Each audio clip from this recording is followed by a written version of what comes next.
Halo semuanya, selamat datang kembali di sesi bedah materi kita. Kali ini kita bakal menyelami satu topik yang sejujurnya sangat fundamental, penuh misteri, tapi anehnya sering banget luput dari radar kita. Kita akan memulai sebuah perjalanan intelektual untuk memahami satu hal yang benar-benar mengendalikan seluruh hidup kita, yaitu otak kita sendiri.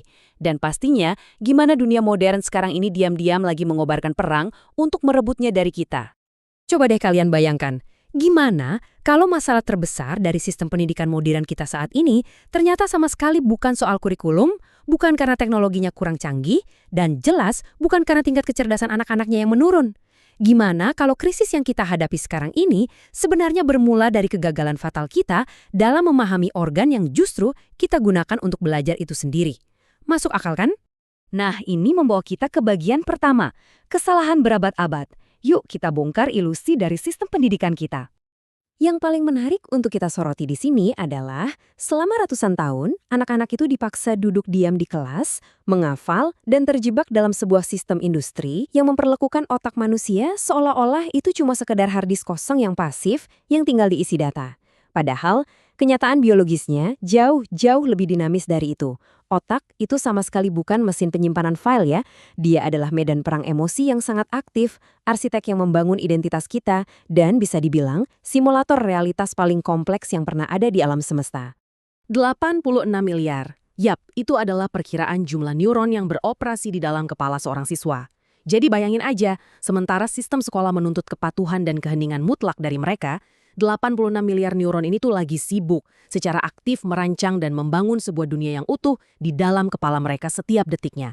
Kalau dipikir-pikir skalanya sungguh luar biasa dan bikin merinding ya. Oke, kita lanjut ke bagian kedua, biologi pembelajaran. Disinilah kita melihat proses asli gimana sih manusia itu belajar. Mari kita selami lebih dalam soal ini. Selama ini kita tuh terlalu sibuk berdebat soal apa yang harus diajarkan. Tapi sayangnya kita mengabaikan bagaimana sebenarnya manusia itu belajar secara biologis. Dan inilah rahasia terbesarnya, neuroplastisitas. Secara biologis, otak punya kemampuan untuk mengubah struktur fisiknya sendiri sebagai respons terhadap pengalaman. Artinya apa? Otak kita itu nggak statis. Ini jelas kabar baik banget buat kita semua. Berarti nggak ada identitas yang permanen, dan secara neurologis nggak ada yang namanya anak bodoh. Yang ada cuma jaringan saraf yang kebetulan belum dilatih dengan tepat aja. Proses belajar ini membentuk sebuah rantai biologis yang saling terikat, yaitu perhatian, emosi, memori, motivasi, dan pengalaman. Perlu dicatat, ini bukan sekedar kata-kata motivasi yang sering kalian dengar ya. Ini adalah tahapan mekanis di dalam otak kita. Gampangnya gini, tanpa ada perhatian di langkah pertama, informasi nggak akan pernah bisa masuk. Nol besar. Dan tanpa adanya motivasi, otak kita secara harfiah bakal nolak untuk mengalokasikan energi yang dibutuhkan buat tumbuh. Sesederhana itu.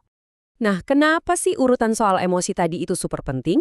Jawabannya, karena kita nih makhluk biologis yang ngerasain sesuatu dulu, baru berpikir kemudian. Makanya wajar kalau kita bisa lupa sama rumus matematika yang rumit cuma dalam waktu sehari, tapi kita bisa ingat detail sebuah ejekan waktu kita kecil sampai 30 tahun kemudian. Kenapa bisa gitu? Karena otak menyimpan informasi itu murni berdasarkan makna emosionalnya buat kita, bukan berdasarkan seberapa penting hal itu buat nilai rapot akademik kita.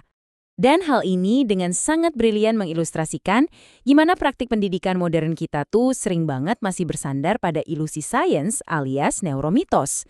Kalian pasti pernah dengar kan mitos kalau manusia cuma pakai 10% kapasitas otaknya? Atau soal setiap orang tuh punya gaya belajar kaku, entah itu visual, auditori, atau kinestetik.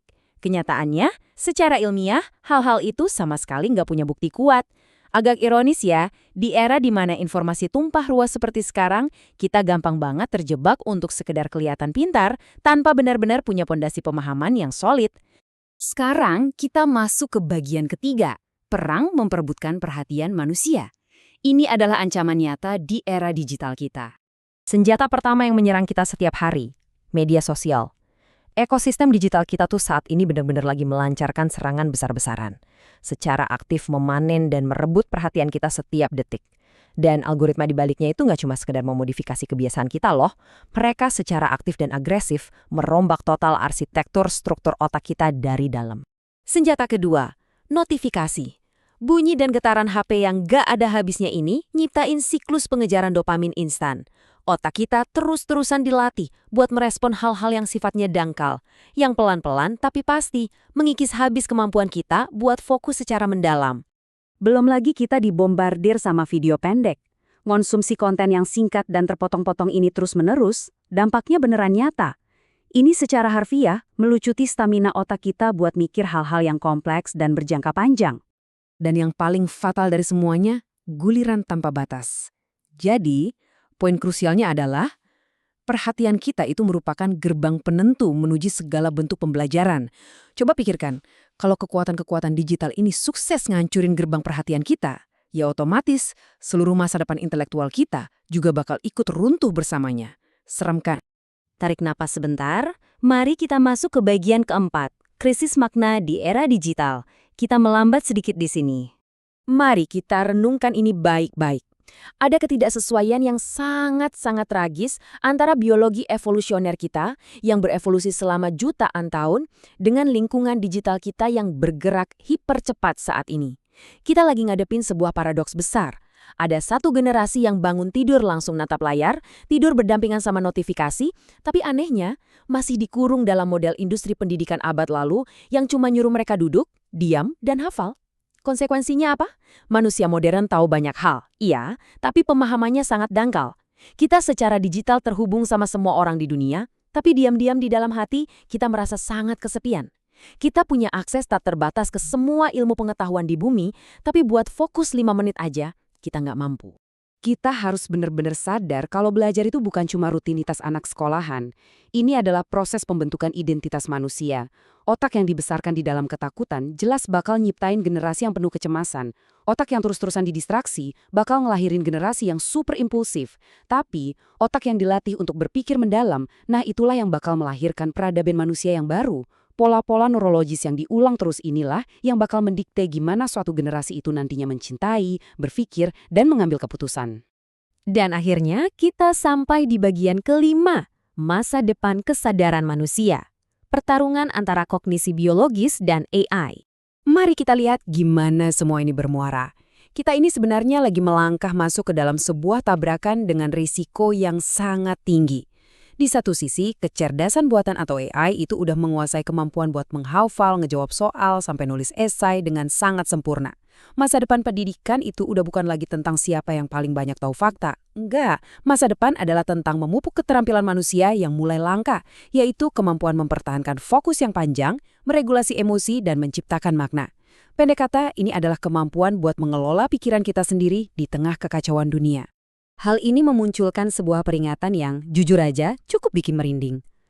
Apa jadinya ketika teknologi mulai memahami otak manusia jauh lebih baik daripada manusia memahami dirinya sendiri? Kita ini benar-benar lagi ada di ambang era di mana AI bisa ngebaca gaya perhatian kita dan seluruh sistem kehidupan kita bakal dipersonalisasi berdasarkan celah-celah dari kelemahan pola kognitif kita sendiri. Kalau skenario itu beneran terjadi, konsekuensinya benar-benar fatal.